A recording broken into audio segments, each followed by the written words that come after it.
Hello out there, and welcome to the Christmas 2025 edition of Cross Cultural Experience. For those of you who are used to this program, you know that what I do is to invite a guest, and the guest who must have traveled outside his or her cultural environment, has experienced something, and then is willing to share that experience, and more importantly, what he or she learned from that experience. But this time, or from time to time, I talk about myself, some of the trips I've made and what I experienced in the process.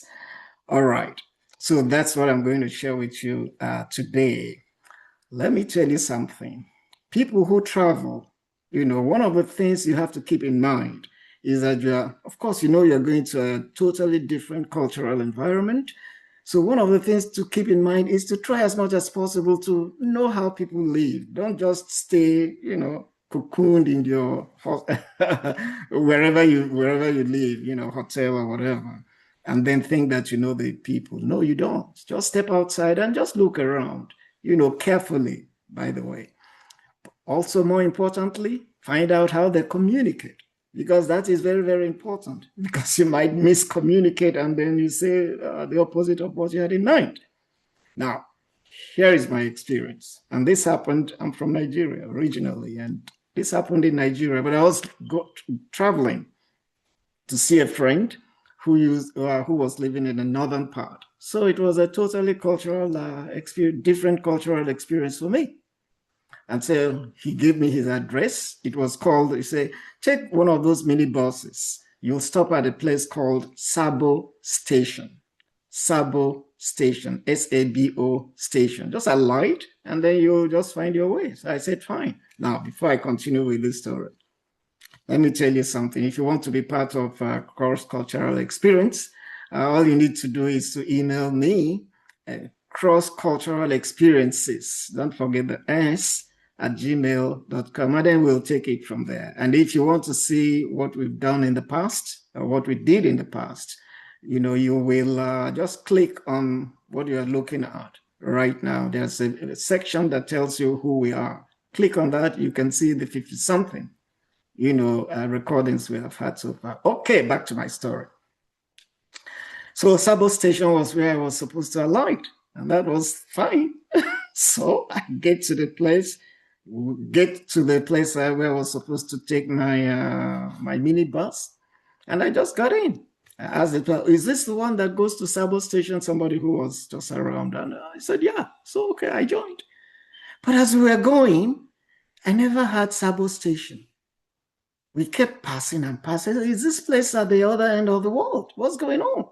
So we kept going until at some point, the bus conductor said, okay, everybody come down, meaning that we had arrived at the last bus stop, the final bus stop. I said, no, I'm still going to Sabo Station. He looked at me, what?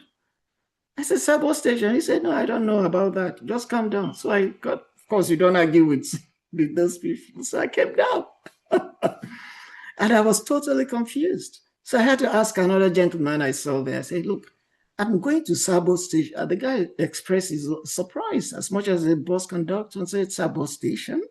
I said, yeah. So I just pulled out the address and said, look at it. Sabo Station. He said, that's not what they call it. I said, what did they call it? I can see Sabo Station. So what do they call it? It is called Sabontation. I said, what? Sabontation. What's the connection between Sabo Station and Sabontation?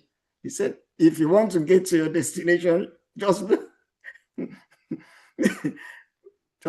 just pay attention. When they say Sabontation, you come down. So I said, how do I get to that place? He said, you have to take the same bus going in the opposite direction. Once you hear Sabontation, come down, that's where you're going. And so that's what I did. And I got to my destination, Sabontation.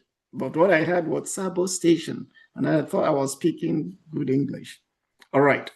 A few years down the line, the same thing happened to me in Nairobi, Kenya. A friend had given me, I was traveling to Nairobi, so a friend gave me some envelope that had some money, and I needed to, deliver them. I said, no problem, my pleasure.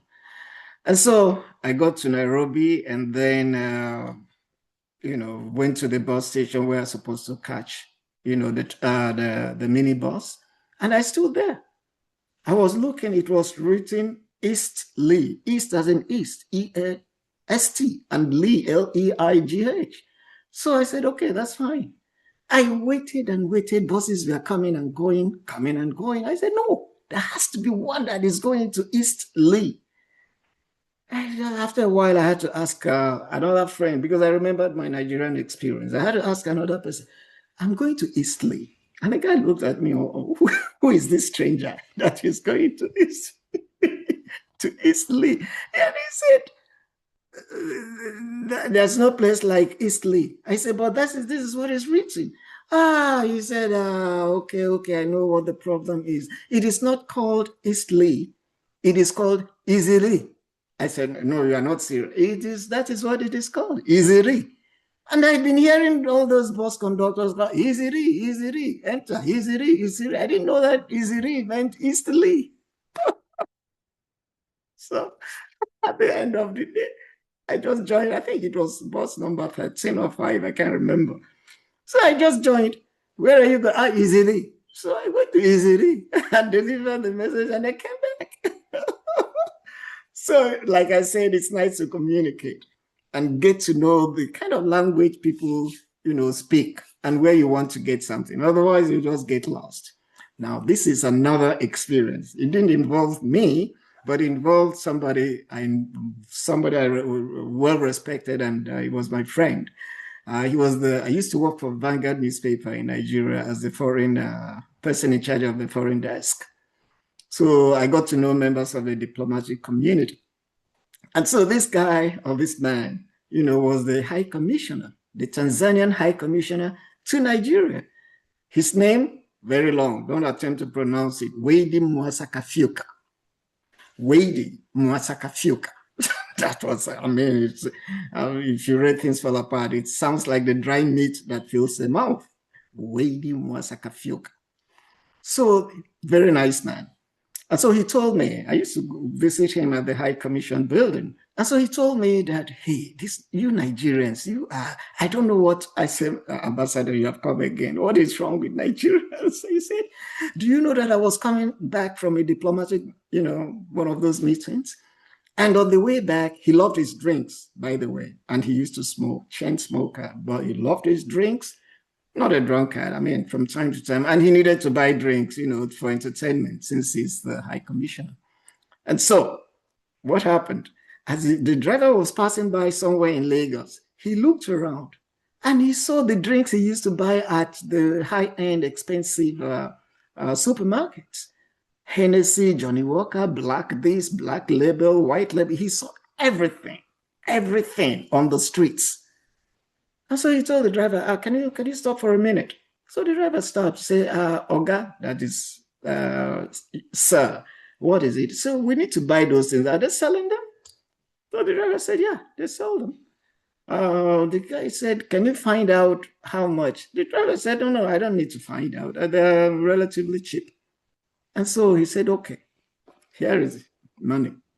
Go and buy as many bottles on diversity, as many as you can get. Just bring them to the car. So the driver went, bought bottles and bottles of everything, whiskey, brandy, whatever you can imagine. So he got back home. He was telling me this story. He got back home. What happened? He said, and I have been wasting money going to all these high-end, supermarkets, buying all this. This is very cheap. He bought them, all of them, for a fraction of what he used to buy. So he opened one of them to drink. He said he poured himself a glass, relax in the High Commission. So the moment he did it, he's spitting. He had to spit everything out because he didn't know whether he was taking poison. The thing was flat. He didn't know what was going on. He thought, what am I drinking? So when he told me that story, I said, High Commissioner, you know what? I think you caused this problem. You went to the poor people's market to buy what they drink. That's not a place for ambassadors. No, it's not a place for ambassadors or high commissioners. You know where you go and buy your high-end whatever, Hennessy, Johnny Walker, You whiskey, brandy, go there and buy. This is for the common people. You shouldn't be seen there. In fact, as an ambassador. He said, you Nigerians. I said, what is wrong with us Nigerians? He said, okay, let me admit that I made a mistake. But when I looked at those bottles, they were perfectly made. In fact, they were looking better than the originals. So how did you guys do? How do you guys do that? I said, don't count me in. I'm not part of the people who do it. It's not every Nigerian that does that. But those are the people who sell what you want. So how did they do it? I told him again, Mr. Ambassador, those people don't ask you how you do your diplomatic business. They don't speak diplomacy. They don't go to all those highfalutin meetings. They don't. So why do you want to know how they do what they do? The guy said, okay, I give up. I give up. You can't win with Nigerians. Okay, so those are some of the stories I wanted to share. You know, what's the learning? Because in this program, you always get to learn something. Know how the people live and know how they communicate. So that Sabo Station is not actually Sabo Station, it's Sabon Pesha. And then when you get to Nairobi and you're going to that part where so many Somalis live, it is called Easily, not Eastleigh as it's written. And if you're an ambassador or somebody and then you suddenly see something that is too cheap, ask yourself, is this the real thing? Because you might just be going to the wrong place to buy something. So Mr. Boidi Wasakafuka went to the poor man's, marketplace to buy something and then discovered that if he thought he was smart, buying them cheap, those people selling were smarter. He said, no wonder. Because as we were driving away, I looked back. The person who was selling the thing quickly gathered his things and left. I said, yeah. Because he said, these people bought too many things. They might just come back and return them. I said, yeah, that's the way you're thinking, you're smart. It's the way they're thinking, they're smart. Okay. Just like I said, if you want to reach me, for us to have a conversation on this forum and whatever, experience you have, crossculturalexperiences at gmail.com. And like I said, this is the Christmas 2025 edition. So Merry Christmas to all my viewers anywhere you are in the world. And if Merry Christmas does not apply to you, happy holidays. Thank you. Bye for now.